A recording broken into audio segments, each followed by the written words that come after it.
हाँ जी मेरे प्यारे प्यारे दोस्तों, कैसे हैं आप सब। और उम्मीद करता हूं भाई कि इस मैच को देखने के बाद भी आपकी हालत ठीक होगी। जहां पर भी होंगे बिल्कुल स्वस्थ होंगे।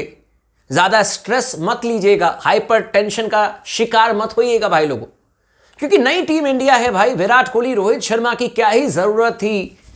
युवाओं को मौका देना था, ऐसी टीम तैयार करनी थी जो कि टेस्ट मैच में T20 फॉर्मेट में खेलेगी। किसी को पता ही नहीं चलेगा। हम अपोजिशन को सरप्राइज करेंगे कि 8 नंबर पर वॉशिंगटन सुंदर को हम भेजते हैं, अगले मैच में 3 नंबर पर भेज देते हैं।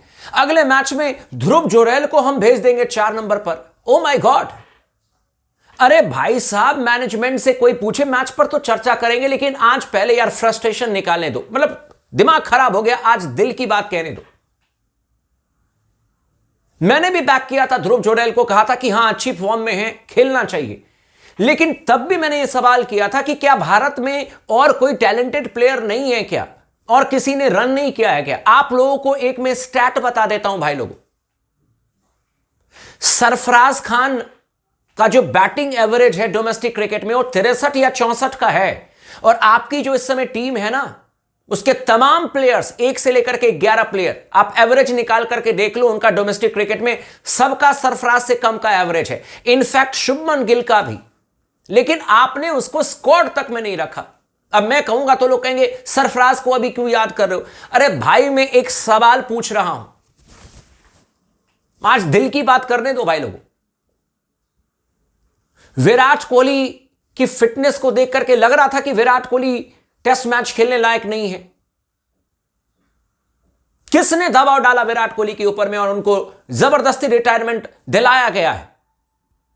रोहित शर्मा को जबरदस्ती रिटायरमेंट दिलाया गया। एक बार को आप चलो कहोगे कि रोहित शर्मा चलो टेस्ट मैचेस में, लेकिन ओडीआई में भी तो रोहित शर्मा के साथ में वही आप लोगों ने किया है। कौन कर रहा है ये? और अगर ये डिसीजन अजीत अगरकर का है तो उनसे पूछा जाना चाहिए कि भारतीय क्रिकेट को आगे लेकर के जा रहे हो या पीछे लेकर के जा रहे हो। और अजीत अगरकर को मैं स्पोर्ट्स टॉक के मार्फत से एक बात क्लियर कट करना चाहूंगा। अजीत सर, अगर रोहित शर्मा की कप्तानी में 2024 में हम नहीं जीते होते T20 वर्ल्ड कप, और अगर रोहित शर्मा की कप्तानी में नहीं जीते होते हम 2025 में चैंपियंस ट्रॉफी, तो शायद इस समय आप चीफ सेलेक्टर भी नहीं होते। यह दिल की बात मैं कह रहा हूं, और यह बात शायद आपको बहुत अच्छी तरीके से पता है, और आप लोगों को भी बहुत अच्छी तरीके से पता है। विराट कोहली जिसने आपको यार देश के बाहर लड़ना सिखाया था, कमाल की परफॉर्मेंस हम बर्दाश्त नहीं कर पाए। कुछ लोग बर्दाश्त नहीं कर पाए, रन नहीं बन रहे हैं, बाहर करो बाहर करो। ठीक है, मैं कह रहा हूं कि विराट कोहली, रोहित शर्मा ने न्यूजीलैंड के खिलाफ में अच्छा परफॉर्मेंस नहीं किया तो हम 3-0 से हार गए। क्या अब हम 2-0 से नहीं हार रहे हैं साउथ अफ्रीका के खिलाफ में? अब कौन आकर के बैटिंग करेगा, कौन बचा देगा हमें? और अगर मान लो कोई बचा भी देगा तो क्या यह टेस्ट मैच हम जीत जाएंगे?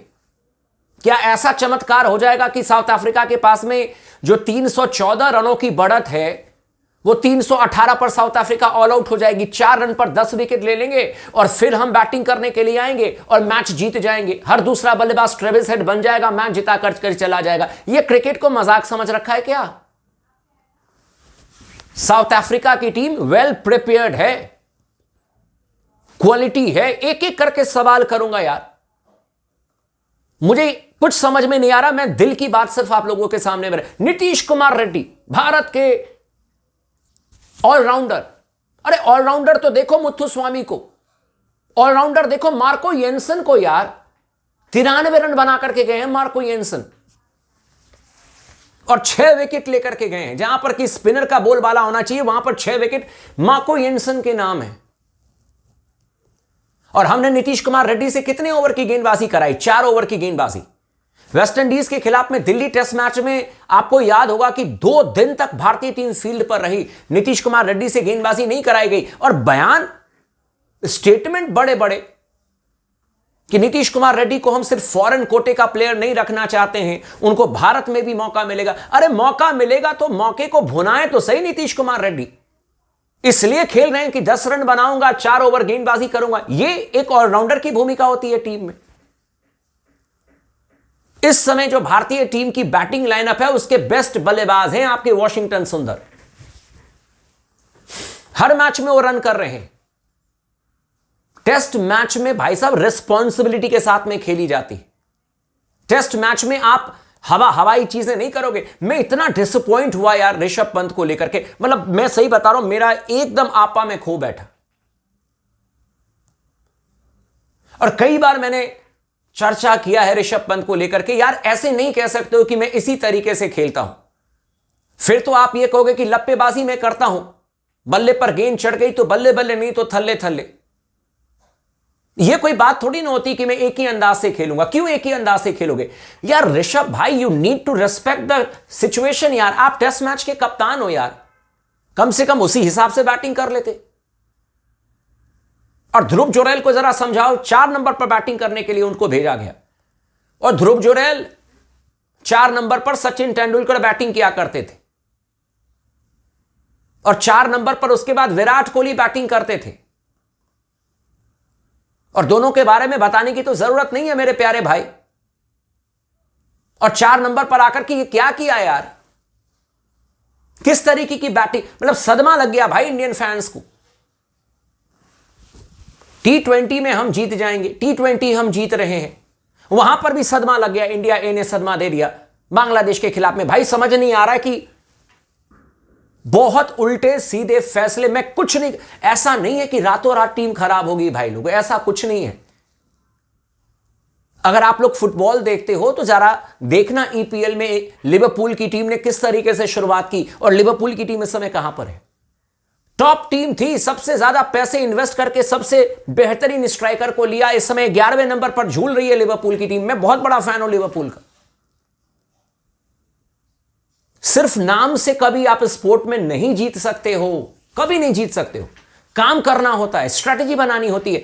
भारतीय टीम की, एक मेरे दोस्त ने बड़ी अच्छी बात कही, भारतीय टीम की सबसे बड़ी प्रॉब्लम यह है इस समय गौतम गंभीर एरा में, जो डोमेस्टिक में परफॉर्मेंस कर रहे हैं हम उनकी तरफ नहीं देख रहे हैं, लेकिन हम उम्मीदों पर प्लेयर को चुन रहे हैं। मैं कह रहा हूं कि ऋतुराज गायकवाड क्यों नहीं है? अगर आपके पास में शुभमन गिल अवेलेबल नहीं है तो उनका विकल्प कौन, आप किसको लेकर के आए हो? ऋतुराज गायकवाड क्यों नहीं है इस टीम के साथ में? सरफराज खान क्यों नहीं है इस टीम के साथ में?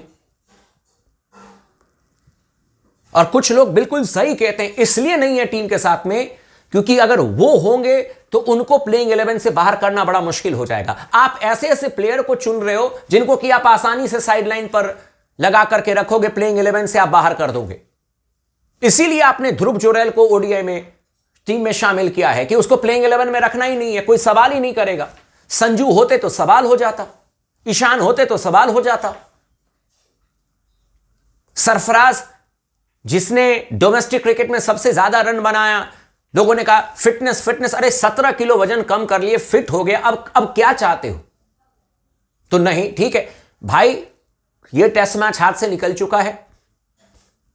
अब ऊपर वाला ही आकर के कुछ मेहरबानी कर दे और हमारे लिए आकर के कुछ चमत्कार हो जाए या बारिश हो जाए, जिसकी संभावना कमी है इस समय गुवाहाटी में, तो ही बचेगा। नहीं तो फिर एक बार फिर से दिल टूटेगा।